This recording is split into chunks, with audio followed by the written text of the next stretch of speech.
Assalamualaikum warahmatullahi wabarakatuh. Hello guys, my name is Rahma. I'm from class 10 science 2 and absent number 34. So I will tell you about the legend of Mount Rinjani. Enjoy the video. Long ago, not far from Port of Lembar, there was a kingdom. This kingdom was led by a wise king named Datu Tuan. In the kingdom, Datu Tuan spent his time with the beautiful wife named Dewi Mas. My husband, let's drink tea together while warm. Ah yes, thank you, my wife. My husband, you seem gloomy lately. If I might know what is really bothering you, my wife, it's really hard for me to tell you. Just tell my husband, who knows I can reduce the burden on your mind. First, I apologize, my wife. As you know, we have been married for a long time, but have not given birth. While I'm getting old, we need a successor to bring this kingdom to prosper.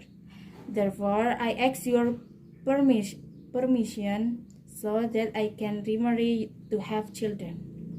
It's a tough decision, but if for the sake of this country, I must be sincere for the decision taken by you as king. Of course, you have thought of this. I must support you carefully. Thank you, my wife. I will continue to pay attention to you. My love and affection for you will not change. Yes, my husband. After getting approval from his wife, Datu Tuan married a daughter from Patihaur who named Sunggar Tutur. Day by day, they passed together. Gradually, Datu Tuan's attention to Dewi Mas was decreasing. Even though Datu Tuan's attention was increasingly devoted to Sunggar Tutur, but Dewi Mas remained penitent. She still prayed for her husband and everyone to stay prosperous. Until a surprising news happened that Dewi Mas was suddenly reported to be pregnant.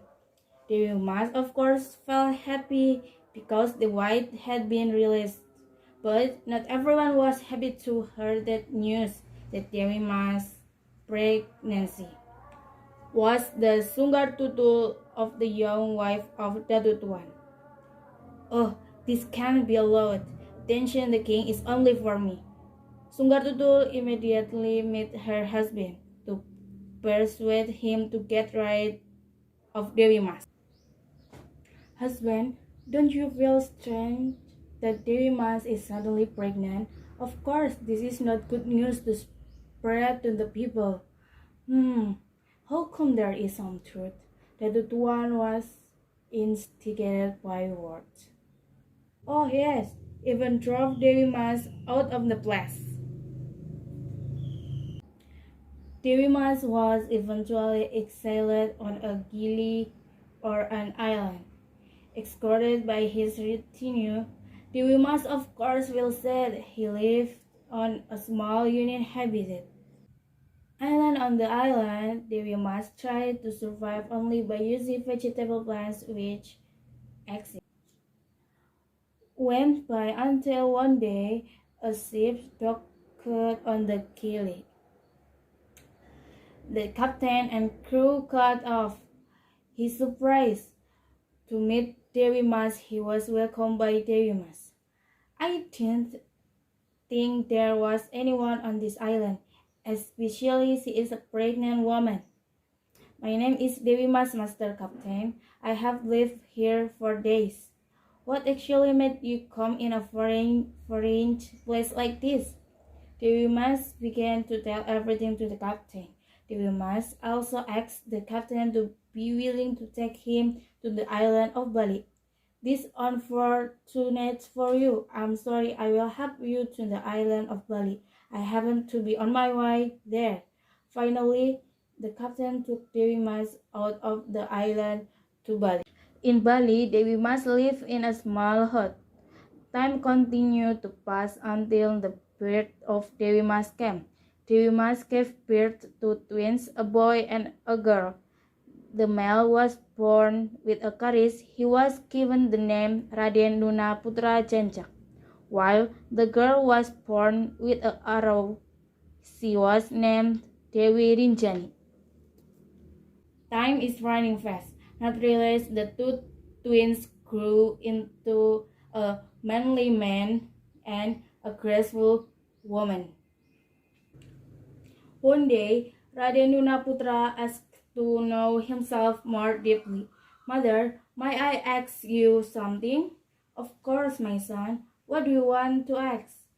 Actually, who is my father? That's why Dewi Rinjani and I were born without a father. Hearing that, Dewi Mas was a little surprised. Dewi Mas told all her stories to her son. Hearing the story of his mother, Raden Nuna felt disbelieving and angry at the same time. This cannot be tolerated. Mother deserves happiness. I have to meet Dad. Calm yourself, son. Mom, allow me to cross to see Dad. Mom approves your departure, son. Message is to be careful during the trip. Take care of your attitude. Raden Nuna sailed the ocean for days to meet his father Datu Tuan. After a long time, Raden Nuna finally set foot in the port of Lembang. Raden Nuna began to explore the area in search of the center of the kingdom of Datu Tuan until he finally arrived at the kingdom of Datu Tuan. Excuse me, bodyguard, I want to meet Datu Tuan.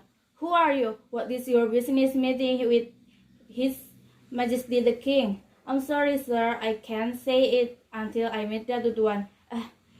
You are a Rajan. The king can be found at will.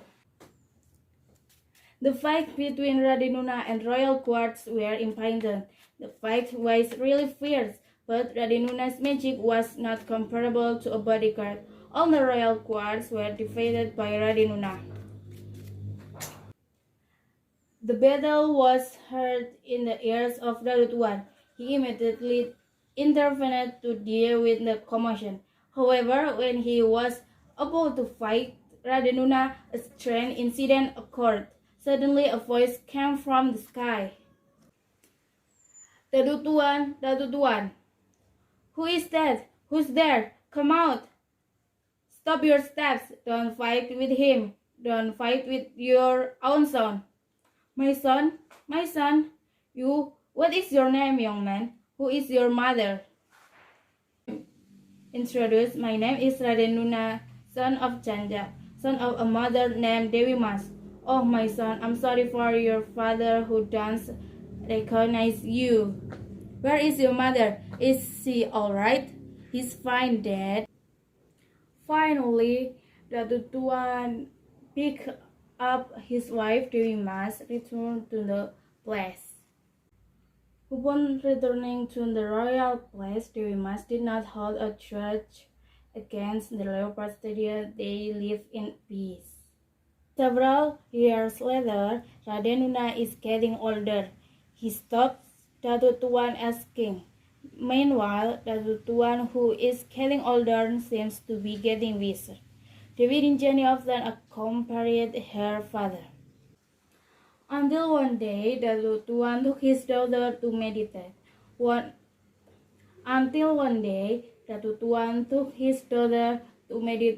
On Mount.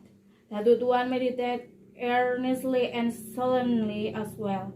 As Dewi Rinjani, she was very solemn in praying, asking the Almighty to give peace and prosperity to all the people of his kingdom.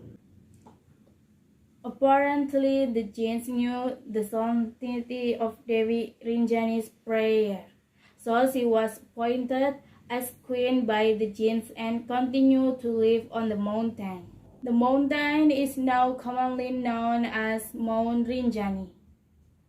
Thank you for watching my video and wassalamualaikum warahmatullahi wabarakatuh. Bye.